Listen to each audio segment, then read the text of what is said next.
अस्सलाम वालेकुम गाइस। आज की इस वीडियो में हम कंप्लीट डिप्लॉयमेंट सीखेंगे DHCP सर्वर की। और हम ये भी मैं आपको बताऊंगा कि बेसिकली उसके बेनिफिट्स क्या होते हैं। हम बेसिकली DHCP सर्वर बनाते क्यों हैं, हमें क्यों ज़रूरत पेश आती है किसी भी ऑर्गेनाइजेशन को, किसी बड़ी ऑर्गेनाइजेशन को, कि वो DHCP की तरफ जाए। DHCP basically dynamic host configuration protocol हमारे पास। ये बेसिकली ऑटोमेटिकली आपके नेटवर्क की जितनी भी डिवाइसेस कनेक्ट होती हैं, चाहे वो क्लाइंट पीसी हो, चाहे आपका मोबाइल फोन हो, चाहे आपका स्विचेस हो, नेटवर्क स्विचेस हो, उनको ऑटोमेटिकली जो आईपी फ्री होती है उस नेटवर्क की, उस लूप की, वो उठा के उसको दे देती है।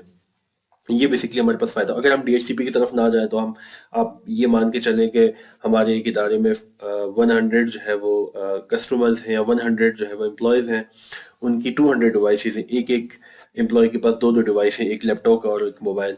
तो 200 डिवाइसेस को आपको इंडिविजुअली जाके आपको एक स्टैटिक आईपी देनी होगी, जो कि बहुत हेक्टिक काम होता है। तो DHCP सर्वर इसलिए डिप्लॉय किया जाता है। बाज़ औक़ात ये जो हमारे पास इंटेलिजेंट स्विचेस होते हैं नेटवर्क के, उसमें भी आप जाके कॉन्फ़िगरेशन करके उसमें भी आप ऐड कर सकते हो, DHCP इनेबल कर सकते हो ये प्रोटोकॉल। लेकिन इसमें ये होता है कि अगर आप हर स्विचेस में आपको जाके मल्टीपली ये चीज़ें इंडिविजुअली ऐड करनी पड़ेंगी DHCP में। तो ये बेसिकली उसका एक नुकसान है। तो आप क्या करते हो कि सर्वर डिप्लॉय करते हो, सर्वर में एक रेंज आप डिफाइन करते हो। जिस तरह से अब हम क्या करेंगे कि basically as I told you कि हम कोई भी नया फीचर ऐड करते हैं सर्वर में, तो यहाँ पे ऐड रोल दैट फीचर्स में हम जाएंगे। ठीक है जी। Next next next, and then यहाँ पे हमारे पास DHCP होगा, दिस वन।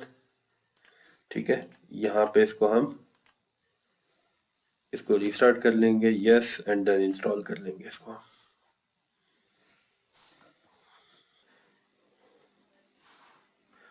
ठीक है जी, ये हमारे पास फीचर ऐड हो चुका है। अगेन यहाँ से हम इसको कॉन्फ़िगर करेंगे, नेक्स्ट। ठीक है जी, ये हमारे पास आ चुका है, कमिट करेंगे। फर्स्ट वाला डन आ रहा है, सेकंड वाला जो है ऑथराइजेशन फेल्ड आ रही है। क्यों फेल्ड आ रही है, हम दोबारा चेक कर लेते हैं जी इसको।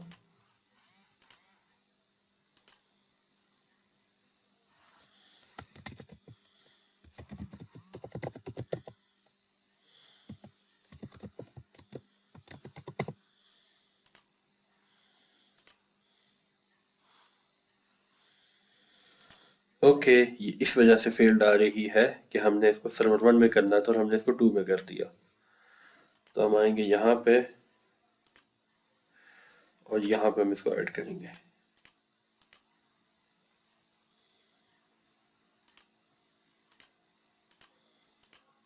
क्योंकि डोमेन तो हमने इसमें बनाया था, इसको तो हमने डोमेन ज्वाइन करवाया था। ये बेसिकली ADC जो हमने बनाया था।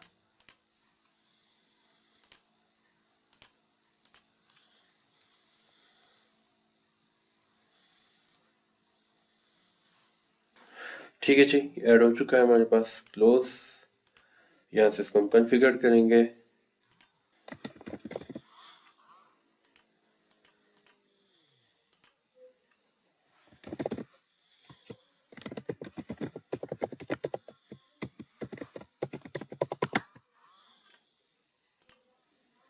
ठीक है जी, अब डन आ चुका है हमारे पास। ओके, और DHCP हमारे पास डिप्लॉय हो चुका है। अब हम क्या करते हैं, यहाँ टूल्स में आते हैं और यहाँ पे हम आएंगे DHCP में।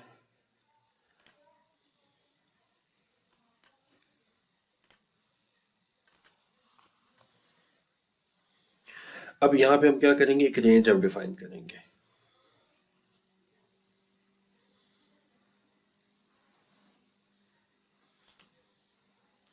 न्यू स्कोप क्रिएट करेंगे, नेक्स्ट। मैं एक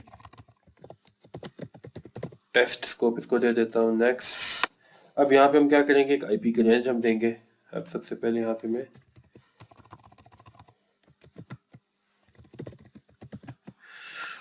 अब 192.168.52.129 आ रहा है हमारे पास। 192.168.52.129 से लेकर, बल्कि 129 की जगह पे हम करते हैं 125। 125 से लेकर 150 तक, यानी कि 125 से लेकर 150 तक जितनी भी डिवाइसेस आएंगी वो 25 डिवाइसेस के साथ कनेक्ट हो जाएंगी। Next. Okay, the IP address range that you want to exclude. अब मैं चाह रहा हूँ कि भाई इस रेंज में 192.168.52. 30 नहीं बल्कि 30 नहीं बल्कि मैं कहता हूँ 35 से लेकर 168.52.40। ये जो मैंने 125 से लेकर 50 तक आईपीज दी हैं, ये कोई भी डिवाइसेस ले सकती है, बट 35 से 40 तक की आईपी किसी डिवाइस को ना मिले, ये मैंने रिजर्व कर दी है। ठीक है,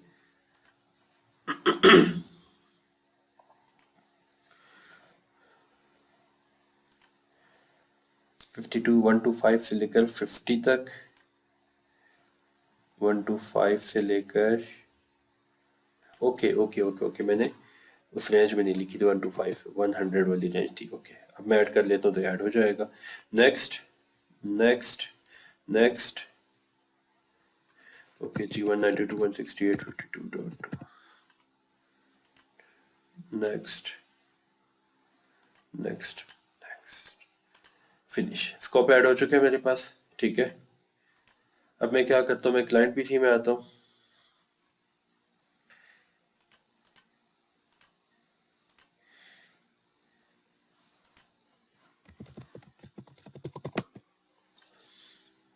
अच्छा जी, यहाँ से इसको मैं क्या करता हूँ, मैं इसको दे देता हूँ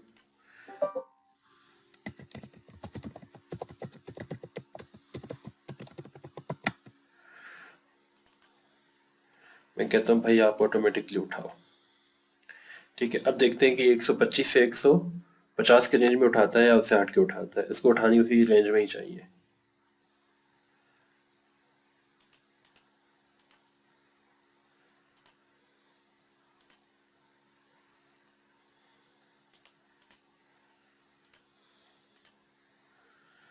ठीक है, देखें 125 इसने उठा लिया है, स्टार्टिंग वाली।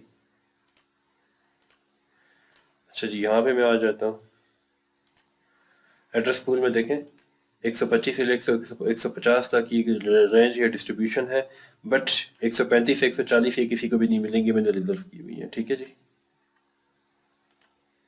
अब यहाँ पे देखो एड्रेस लीसीज में जो मेरा डेस्कटॉप पीसी है वो यहाँ पे आ चुका है मेरे पास। ठीक है, अब इसमें मैं चाहता हूँ कि भाई ये जो 125 है ना, अब लेट सपोज इस क्लाइंट ने ये आईपी उठा ली है। ठीक है, यहाँ पे मैं आता हूँ cmd ip config, यहाँ पे मैं आपको दिखा भी देता हूँ। ये देखें 125 उसी रेंज में इसने आईपी उठा ली है DHCP के, यानी कि क्लाइंट की कनेक्टिविटी DHCP के साथ सक्सेसफुली हो चुकी है मेरे पास। ठीक है, अब मैं चाहता हूँ कि भाई ये जो आईपी है ना मेरे पास, ये मेरे पास आप कह लें कि जब भी ये पीसी मेरे पास लॉगिन हो तो उसको यही आईपी मिले। रिजर्व करना चाह रहा हूँ मैं इस पीसी के लिए डेडिकेटेड। ठीक है, उसके लिए मैं क्या करूँगा बेसिकली, मैं दोबारा CMD में जाऊंगा और गेट मैक करूंगा। अब यहाँ पे देखें कि ये मुझे यहाँ पे ये मैक एड्रेस मेरे पास आ चुका है। इसको करूंगा मैं Ctrl+C, सर्वर 1 में आऊंगा, रिजर्वेशन में आऊंगा, राइट क्लिक न्यू रिजर्वेशन, यहाँ पे 125 मैंने इसको दे दिया। Reservation client PC MAC address this one, इसको डैशेस के बगैर भी आप दे सकते हो। ऐड क्लोज, ये देखें। ठीक है, अब यहाँ पे जब मैं आऊंगा इसको मैं रिजर्व करूंगा। ये देखें रिजर्वेशन 125। अब जब भी इसको मैं और शट डाउन करूंगा ये 125 किसी और को नहीं मिलेगी, इसी क्लाइंट पीसी को ही मिलेगी। ये बेसिकली मैंने आपको एक कंप्लीट आप कह लें कि एक डिप्लॉयमेंट मैंने आपको बताई है क्लाइंट पीसी की बेसिकली हम DHCP सर्वर डिप्लॉय किस तरह करते हैं। होप्स हो कि आपकी रहनुमाई हुई होगी। आप रेंज चेंज भी कर सकते हैं, आप मल्टीपल स्कोप भी बना सकते हैं। लेट सपोज कि आपका नेटवर्क इंफ्रास्ट्रक्चर इस तरह से कि वीलैन बेस्ड आपके जो है वो वीलैंस बनी हुई है, तो आप यहाँ से यहाँ पे राइट क्लिक करके न्यू स्कोप में करके आप मल्टीपल वीलैंस के जो आप आईपी रेंजेस हैं आप उसमें बना सकते हैं। तो उसमें कोई ऐसी बात नहीं कि आपका L2 का नेटवर्क, L3 का नेटवर्क या आपकी वीलैंस बनी हुई है तो आप उसमें ये रेंजेस वगैरह हर वीलैन की सेपरेट रेंजेस आप देके आप DHCP अपने एक इंफ्रास्ट्रक्चर में, अपने IT के इंफ्रास्ट्रक्चर में, अपने इदारे में आप इसकी डिप्लॉयमेंट कर सकते हैं। होप्स हो कि आपकी रहनुमाई होगी इस वीडियो से। बहुत शुक्रिया, थैंक यू सो मच।